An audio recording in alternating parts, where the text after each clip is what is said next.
ছায়াতন্ত্র গোষ্ঠীর সংগ্রামী ভাই ও বোনেরা, এই গতকালই দিন 10 বয়ে কৈলাস গোসলেনে আমাদের শ্রী শ্রী রাধামাধব যাদের বিক্রম মন্দির পাকিস্তান আমল হইতে পূজা পার্বণ চলিয়া আসিতেছে। হঠাৎ করিয়া ভূমিদস্যু জনৈক আবুল কাসেম প্রথম ভুয়া কাগজ তৈরি করিয়া মন্দির ধ্বংস করিয়া দখল করার পায়তারা করিতে থাকে।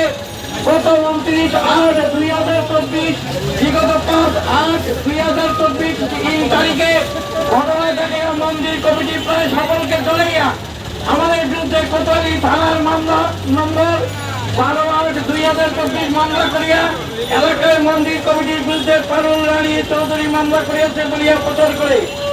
কমিটির লোকজন খবর নিয়ে দেখে সত্যই তাদের বিরুদ্ধে মামলা হয়েছে।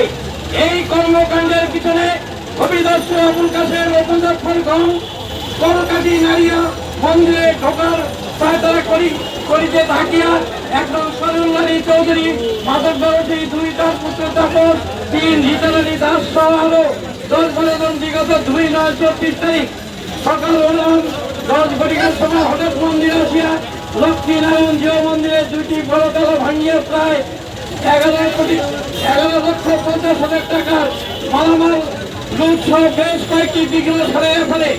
হয়দিন আমি সভাপতি হিসেবে শ্রী ধীরেন্দ্র দাস থানায় লিখিত অভিযোগ দায়ের করেন, কিন্তু এখন পর্যন্ত কোনো মামলা রুজু হয় নাই।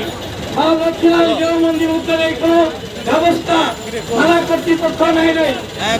শ্রমিকগণ মন্দিরের কমিটির লোকজন ও সাধারণ ভক্তদের মন্দিরে প্রবেশে বাধা সৃষ্টি করিয়া পূজা ভঙ্গ করার হুমকি রাখিয়েছে। আমরা জীবনে নিরাপত্তার অনুভব করিতেছি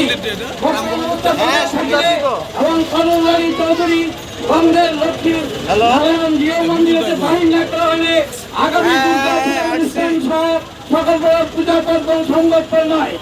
বর্তমানে মন্দিরটি ধ্বংসের দ্বার প্রান্তে এসে উপস্থিত হইয়াছে।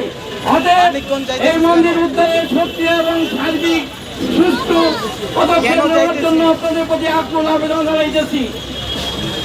সবাইকে ধন্যবাদ।